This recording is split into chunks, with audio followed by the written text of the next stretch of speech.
Saúde, meu querido! Saúde, meu querido! Mais um papo de encruza. Tema de hoje: Olê. Pra variar, Umbanda versus Candomblé. Onde eles vivem, onde habitam, o que comem.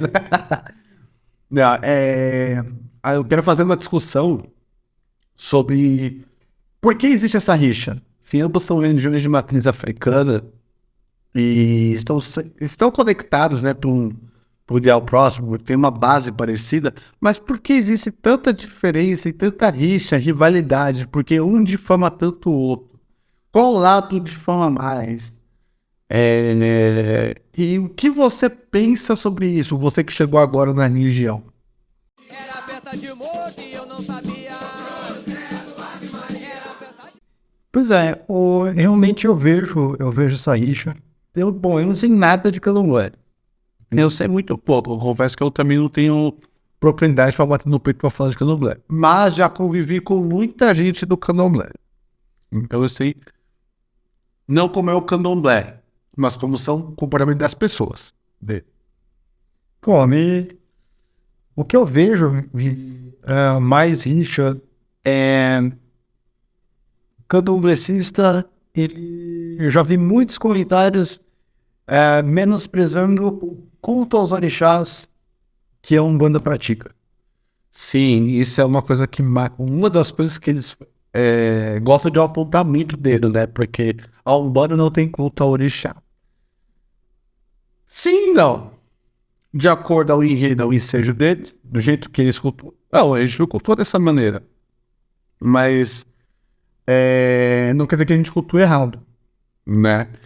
A gente tem uma visão mais simples de orixá, não é uma visão tão rebuscada, com tanta coisa, tanto repertório para se falar de orixá que nem no candomblé. Porque o candomblé é o culto somente ao orixá, o culto da Umbanda é o culto aos guias. Então o orixá é só uma porta, né? Mas que é uma porta extremamente necessária. O orixá da Umbanda é mais fraco que o do candomblé? Não. É menor que o candomblé? Não. É que o nosso foco não é ele. O orixá é para dar. O orixá na Umbanda é para trazer o equilíbrio e abrir o ensejo da porta dos guias, que são os seus ancestrais, que vão trabalhar com você. Então você já tem mais ou menos uma linha do que os seus guias vão trabalhar. Você é filho de Ogum, você é filho de Iemanjá, enfim, você já sabe mais ou menos da que linha as suas entidades vão vir, né? E como o candomblé não tem as entidades, o culto somente ao orixá, então eles focam somente nas qualidades do orixá, não, voltado no que é o orixá para pessoa, para o médium, né? O problema é que existe uma grande falácia, né? Porque o povo do candomblé menospreza o povo da Umbanda por causa que a gente incorpora o que eles chamam de catiço, que para mim é um termo extremamente pejorativo e difamatório, né? Como se fosse pouca coisa. Para começar, o povo do candomblé tende a encher o papo e né, estufar o peito para falar que incorpora do santo porno. Isso é uma coisa uma das primeiras coisas que eu aprendi é que não acontece dessa forma, né? Os orixás que a gente recebe são falangeiros que são irradiados pela energia dos orixás. É isso? Sim, intermediários, né? Geralmente na Umbanda a gente coloca um caboclo, né, para representar o orixá. É sempre caboclo? Geralmente mas pode ser o preto velho também. Pode ser um boiadeiro. Não precisa necessariamente ser o caboclo. Depende da elevação, do guia ou não. Sim e não. É que o que tem, porque muito pessoal fala que é o caboclo, por causa de Zé de Moraes e o caboclo das Sete Cruzilhadas. Aí o pessoal enaltece sempre o caboclo. Quase todo terreiro de Umbanda, quem andou no terreiro é um caboclo, né? Então, E o preto velho. geralmente é caboclo, em segundo lugar preto velho. Aí o pessoal coloca como o triângulo da luz da direita, né? As três esferas mais fortes da direita, né? Os mais puros, que é caboclo, preto velho e herê. Então eles colocam como pode ser essa irradiação. Mas eu não vejo dessa maneira. Eu não quero entrar nesse método porque eu acho que é uma discussão muito longa, porque não vai levar muito lugar nenhum, né? É mais o meu achismo, minha percepção. Mas o ponto é que na Umbanda a gente assume que a gente não incorpora do orixá puro. Que a gente incorpora de um falangeiro. que é alguém que está intermediando a incorporação.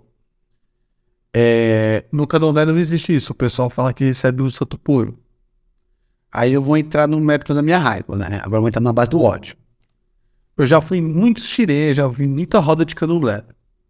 E desculpa, tirando o momento que tá comendo couro lá, tocando, cantando, o orixá dançando, você passa do lado do orixá incorporado de candomblé, a energia é até mais fraca que a da Umbanda. Então falar que aquilo é santo puro, desculpa, meu pai Ogum é muito mais forte que aquilo. Meu catiço é muito mais forte que aquilo. E daí isso vai depender também da conexão que você, que o médium está estabelecendo com o que ele está recebendo. Sim. E fora que no candomblé tem aquela coisa engessada. O candomblé brasileiro é extremamente engessado. Eu falo candomblé brasileiro, mas na verdade candomblé é uma religião brasileira. Não existe candomblé africano. Na África não tem nome o culto. É o culto da família, é o culto da tribo, é o culto à ancestralidade. Não existe nome. Então não existe candomblé africano. Candomblé é uma religião brasileira e ponto. Lá é culto à ancestralidade. Culto à tribo, culto aos familiares, culto aos antepassados. Não tem isso. Ficou conhecido no resto do mundo como santeria, que lá no Haiti também tem, na Venezuela também temos também em Cuba, que é muito forte. Temos em outros países também, mas esses países têm uma santeria muito forte. E só no Brasil se chama candomblé. É uma religião extremamente brasileira, porque pegaram todos os povos africanos, aquela história que a gente já falou várias vezes. Pegaram todos os negros de todo que é lugar, de Ganto, Banto, Queto, Nagô, Gigi, enfim, colocaram todo mundo num navio só e zarpa para outro país para ser escravizado, né? Lá eles são obrigados a juntar todas as culturas deles e formar um jeito de cultuar o sagrado deles. E assim nasce o candomblé brasileiro. Assim nasceu a santeria havaiana não, haitiana, cubana, venezuelana, enfim. E tanto é que você vê que cada um tem similaridades, muito coisas parecidas, mas cada um tem suas peculiaridades e diferenças, né? Por exemplo, acho que na Venezuela eles usam couro de cabra para fazer o couro do atabaque. Mas já é um couro diferente, já é um jeito, já é uma coisa diferente, né? Mas você falou do Zélio, e isso acaba sendo um dos pontos da crítica do candomblé para a Umbanda, né? Sim, porque até então se existia um reconhecimento da Umbanda pelo candomblecista pelo respeito às benzedeiras, né? Porque a Umbanda nasceu das benzedeiras, do povo tribal, dos índios, né? Que o pessoal que não tinha acesso à saúde, que ia procurar as benzedeiras, ou ia no meio das matas procurar tribo indígena para procurar o curandeiro, né? Então existe um grande respeito pela matriz da Umbanda. Só que aí vem o Zélio de Moraes e corrompe isso, né? Muda toda a sua roupagem, né? Muda todo o dinamismo da religião. E depois começa a colocar elementos eurocentristas, católicos, kardecistas, e começa a se perder o conto que é de matriz africana e indígena. E também tem uma crítica muito forte a Umbanda, a uma vertente da Umbanda que se pratica hoje, a consequência do Saraceno. Sim, a Umbanda Sagrada. Umbanda Sagrada. Eu não vou falar não, porque é pejorativo. Aí se perde mais ainda o respeito que o candomblessista tem pela Umbanda depois. Porque durante o tempo esse Zélio foi difícil de engolir pra eles. Mas aí os guias foram se fundamentando e tal. Tanto é que assim, a Umbanda do Zélio não tem Exu, não tem cigano, não tem nada disso, né? Isso aí chegou depois com o da Umbanda popular, né? Eles têm origem exatamente de onde começou, de em qual terreiro começou, né? Essas outras entidades. Mas aí começou a ter uma afinidade, o pessoal do candomblé começou a ter um certo respeito pela Umbanda. Porque o candomblé começou a deixar de ser atrativo, né? Porque o candomblé é aquilo, né? Com todo o respeito, gente. Eu acho o xirê, a roda de candomblé é muito bonita. Mas basicamente é o santo dançando. O santo não dá consulta, não conversa, não faz nada. Não faz nada nesse sentido de atender diretamente as pessoas. Ele tá lá, ele dança, ele abençoa a comida, ele abre seus caminhos, dá proteção, tudo mais, perfeito. Só que não tem aquele contato mais humano, né? Então, muitos terreiros de candomblé começaram a fazer o famoso bandomblé. Né? Trazer as festas de Exu, também de esquerda, né? As festas de Pombogira, a festa de Exu, aí às vezes tem uma festa de Caboclo, festa de Cosmimião, né? De Zereira. E para por aí, não tem muitos.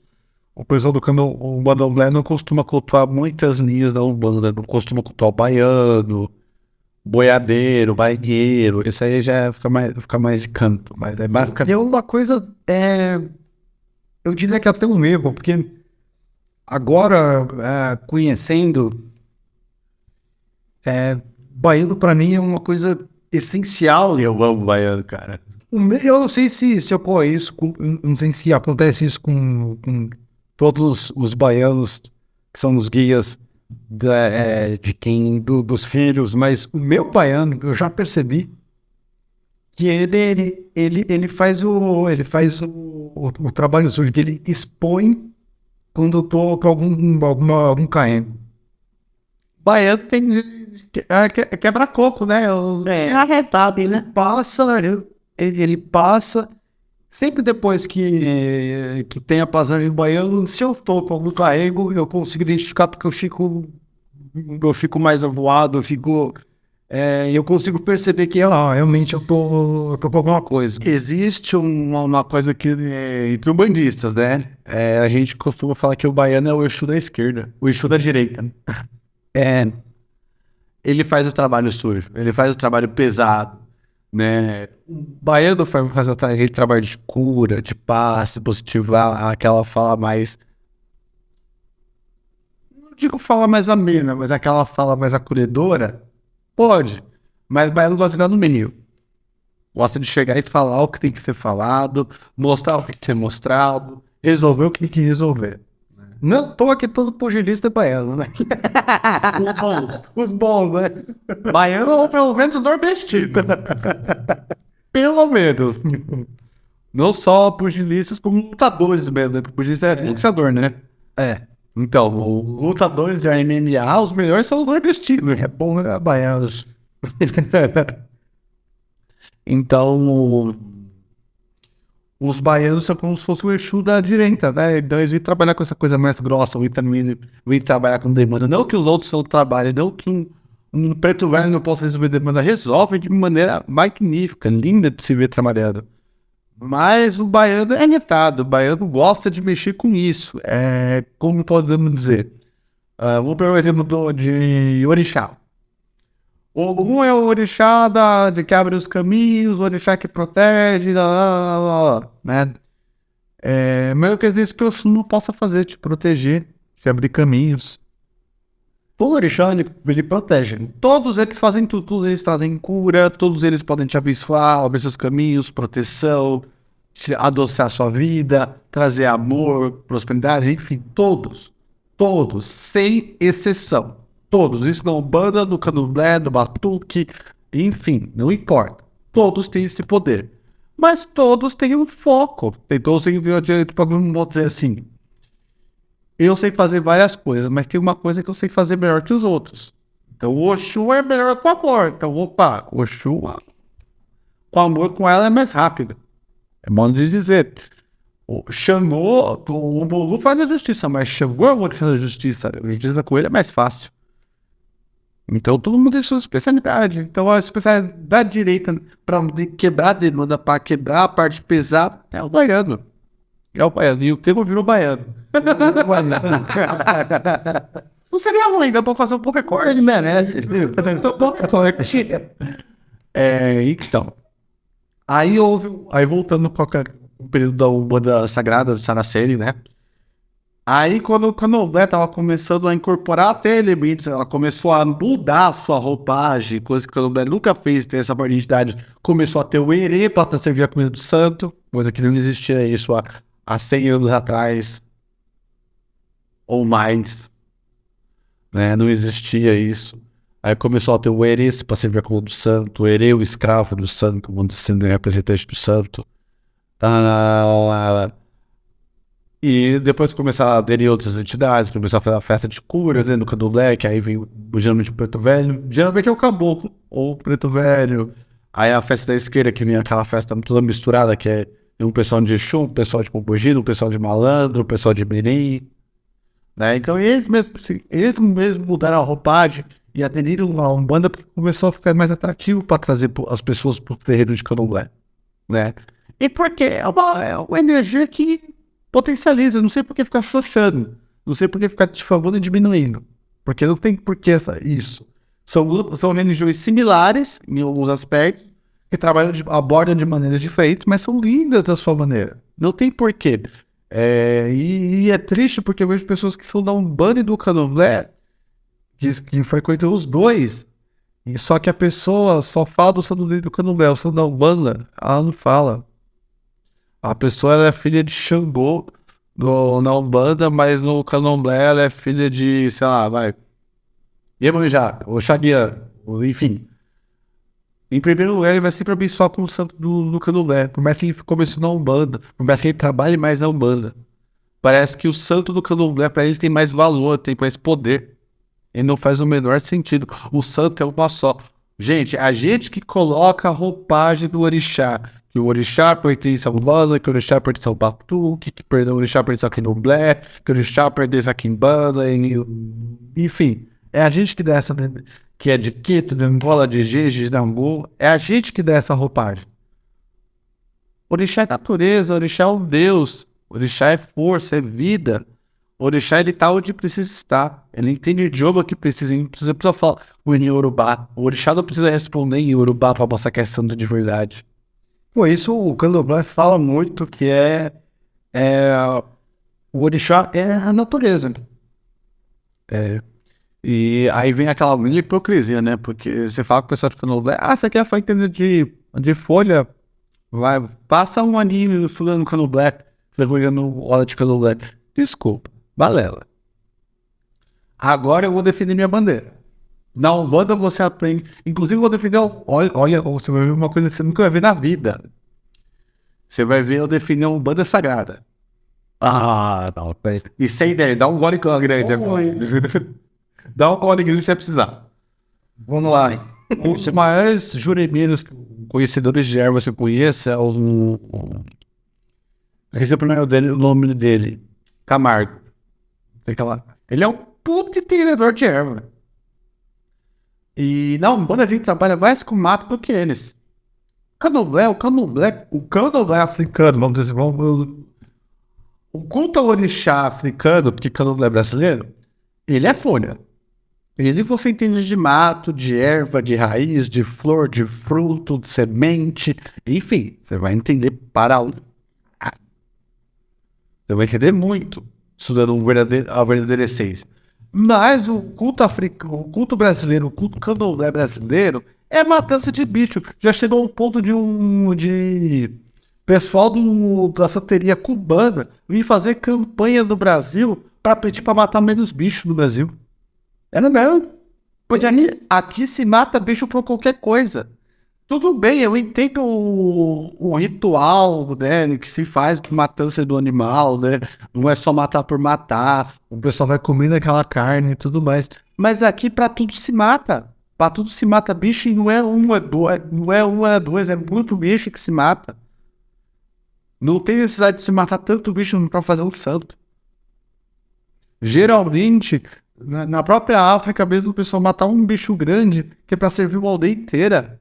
Aqui se mata um bicho grande, aqui se mata o filho de Oxóssi, vou matar um boi, vou matar uns 4, vou matar 6 patos, uns 6 galinhas, vou matar 300 bichos que não vai se comer tudo isso.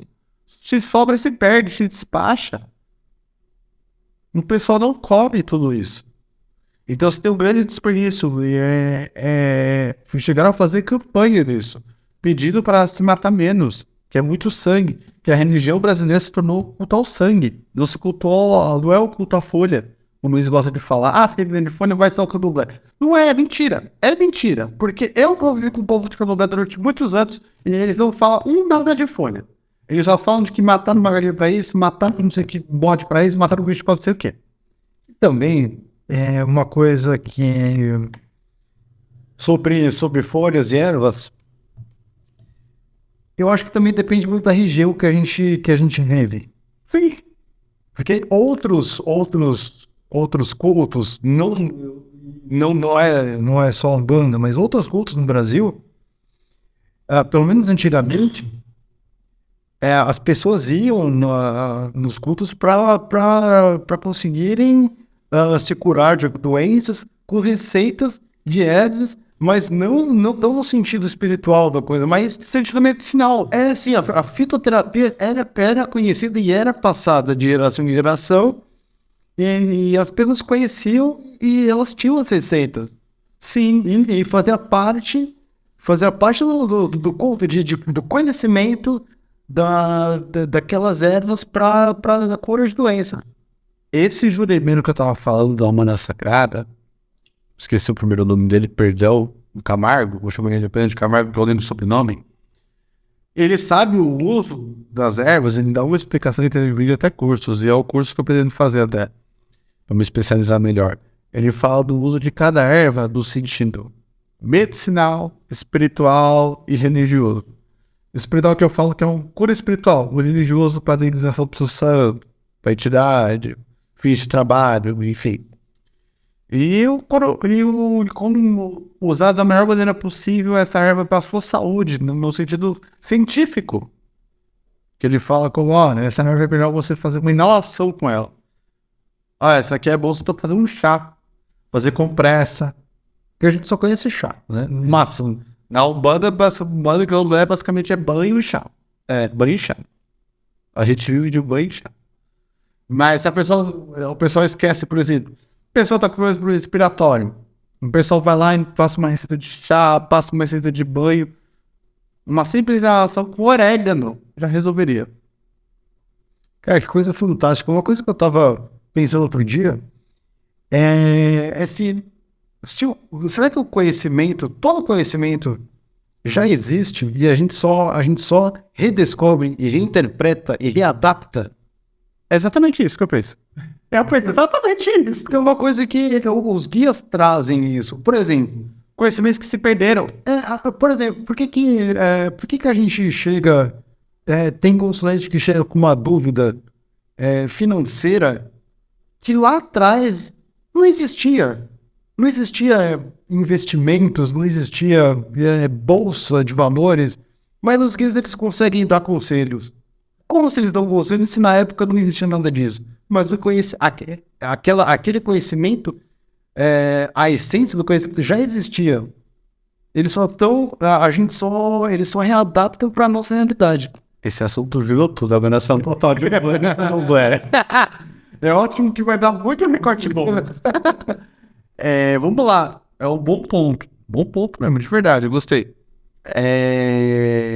Porque o pessoal da Umbanda tem uma visão muito simplória, errada. Que toda entidade é antiga. Na verdade, não é uma visão da Umbanda, é uma visão kardecista. Que o espírito tem que ser um espírito antigo, um espírito de sabedoria, de antigo milenar, que vai trazer o conhecimento da época. Só que o guia de Umbanda não é isso. Ele pode ser um espírito velho, mas ele é um espírito terreno. Ele está convivendo com a gente o dia a dia. Então ele está acompanhando a evolução dos tempos. Os guias de Umbanda hoje em dia eles são obrigados a manter um linguajar meio antigo para o médium não se passar de marmoteiro. Porque se o guia falar que você está com o celular, fala, pega seu celular. Você passa muito tempo com seu celular. Ele fala com o aparelho. Ele fala com o aparelho. Cuidado, tem que fazer uma proteção pro seu quatro rodas. Você sabe o que é quatro rodas? Você pode falar carro. Médico com 50 anos incorporando, um dia não sabe falar a palavra carro? Não sabe o que é um carro? O guia é tão limitado que não consegue evoluir e saber o que é a palavra.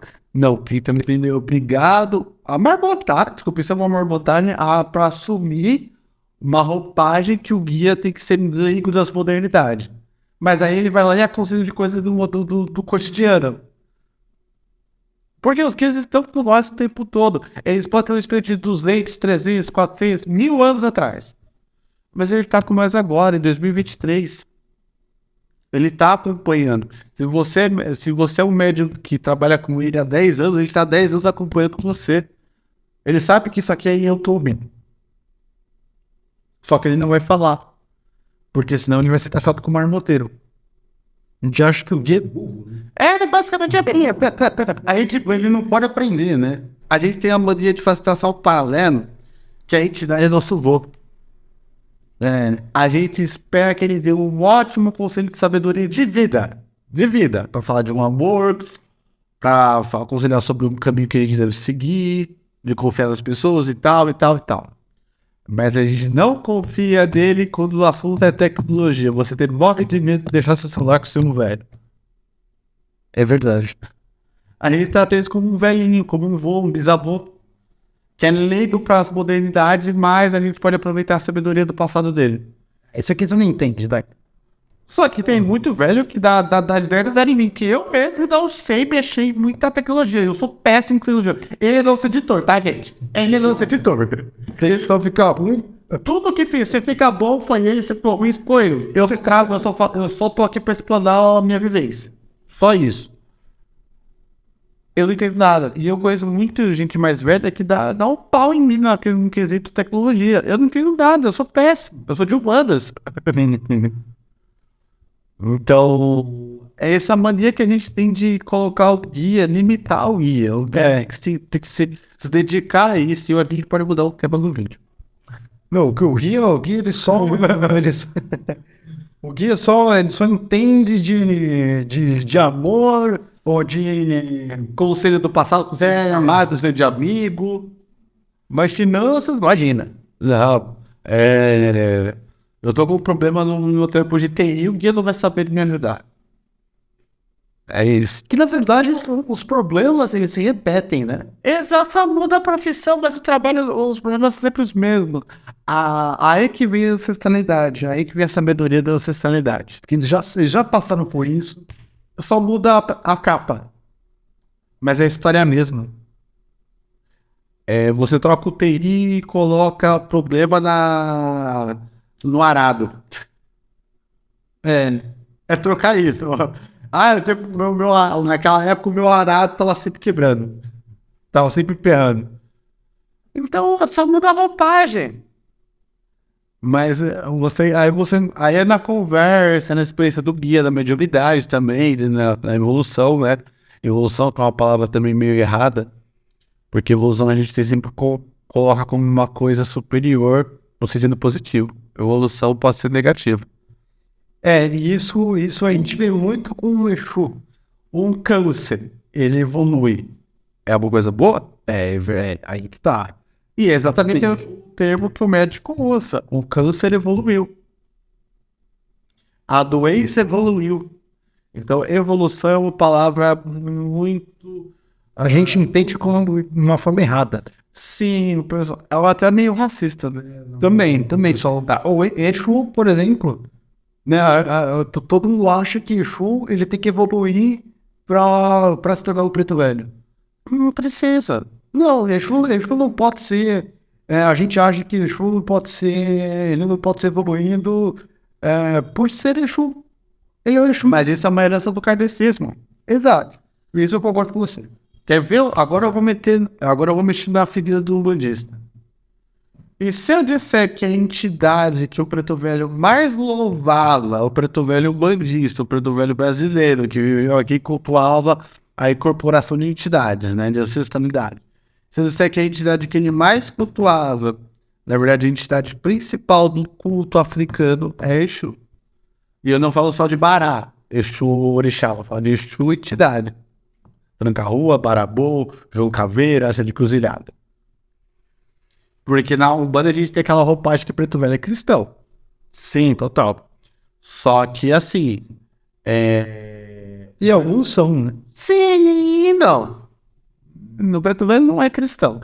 Ele pode se adequar ao cristianismo. Ele aprendeu a ser cristão, né? Pra não apanhar, pra não morrer. Sim, mas o preto velho é um símbolo de resistência. Então ele sempre, por mais que ele aprendeu o conhecimento cristão pela sabedoria e esperteza dele, porque com isso ele poderia continuar ajudando guiando os seus filhos, o pessoal da senzala, ele poderia continuar ajudando, mas ele poderia usar esse conhecimento para camuflar e para continuar passando o ensinamento ancestral dele, né? E o preto velho cultuava Exu. Tanto é que, pô, Exu, a gente tem muito pessoal que faz festa de Exu, dá um salve ao povo das almas. E o povo das almas é preto velho. E também é Exu. Eles andam lado a lado. Um depende do outro. Um é o equilíbrio do outro. Um é o complemento do outro. Então, para concluir essa questão de Candomblé versus Umbanda, o assim, resumo, o que existe é o racismo e o machismo. Porque o Candomblé africano, o Candomblé brasileiro, né, em sua maioria agora, vou dizer mais a parte do sul e sudeste, é controlado por pessoas brancas, né? Porque você não vê essa arrogância do povo do Candomblé no Nordeste. No Rio eu não sei te dizer exatamente, né? Mas no Rio eu sei que existe muito preconceito com a Umbanda do Zélio. Eles associam todo bandista como um bandista do Zélio e um bandista do Saraceno. Eles acham que só existe o Umbanda do Zélio e Saraceno e não restante no mundo. E não, eu não sigo a linha do Zélio e nem sigo a linha do Saraceno, né? Mas o que acontece é que existe uma grande arrogância, um grande machismo, porque a Umbanda em si, inicialmente, antes do Zélio, os sacerdotes eram mães. Era a mãe de santo que cultuava. Do bem que no Candomblé, a grande mãe de santo mais conhecida é Mãe Menininha do Guantuá. Mas ainda assim existe muito preconceito com mulheres como líderes religiosas. E a Umbanda é uma coisa que permite muito a mulher ser à frente, né? No Brasil, no Candomblé também tem muita mãe de santo, mas a maioria ainda é pai, né? Então existe um grande machismo e existe um grande racismo também, né? Tudo bem, eu concordo com o ponto que o povo do Candomblé não respeita a Umbanda, porque a Umbanda pós-Saracena, porque veio essa cultura celta, essa cultura mística para embranquecer toda a herança e a herança africana, toda a herança indígena. Concordo que isso vocês têm mérito, mas esse ar de superioridade achando que vocês são superiores, são melhores porque são de uma cultura africana, não é uma religião brasileira. Traços, igualmente a Umbanda tem traços africanos. Foi fundada por africanos, mas foi fundada por africanos do Brasil que tiveram que mudar sua roupagem e se adequar à cultura brasileira. Então eles têm que tirar esse rei da barriga, essa soberba, de achar que são superiores, que recebem um santo superior, que o que a gente tem é catiço, que o que eles recebem é santo puro, não existe isso. O corpo humano não suporta o orixá verdadeiro, o puro orixá. Você pode ter uma boa conexão e um bom preparo mediúnico que você suporta mais do que outros médios e você viu isso só no Candomblé, mas não quer dizer que isso não existe na Umbanda. Existe sim. Eu vi no Candomblé, eu vejo Xangô dançando fogo, dançando com fogo e não se queima, passando fogo no corpo e não se queima. Já vi isso na Umbanda. Já vi muito isso na Umbanda, por vários médios.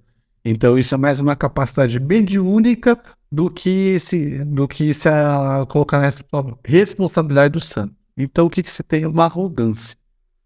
Porque na verdade o Candomblé é muito mais fácil de ser marmotado que na Umbanda. Porque na Umbanda um guia marmotar, você descobre na fala dele. Quando ele conversar com você, você vai perceber que é mais um médio do que o guia. No Candomblé não. O orixá não fala. O orixá só dança. E ele só dança a mesma coreografia. E isso é no Candomblé brasileiro. O culto africano, o santo dança livre. No Brasil, o Candomblé o orixá tem que dançar somente do mesmo jeito. Para cada toque, ele dança um específico passo. Basta o médico conhecer a dança. Inclusive, existe o termo dos bastidores de Candomblé que, na dúvida, para não deixar o pai de santo passar vergonha na frente dos outros quando ele tocar o adijá para chamar o santo, é fecha unidas. Isso existe sim, muita gente pode negar, mas eu cansei de ver isso nos Candomblé. Fecha unidas. Então é muito mais fácil se marmotar um orixá no Candomblé do que na Umbanda. O orixá da Umbanda, você percebe que, por mais que ele também não é de falar, você percebe pelo arquétipo que muda, a fisionomia que muda, o jeito que se dança. Por mais que o da Umbanda ele dança livre, tem passos que ele sempre repete, mas a força com que ele dança. Então é muito mais fácil marmotar no candomblé. Então o povo do candomblé tem que perder essa arrogância e se achar superior e, na verdade, aplaudir e ficar feliz.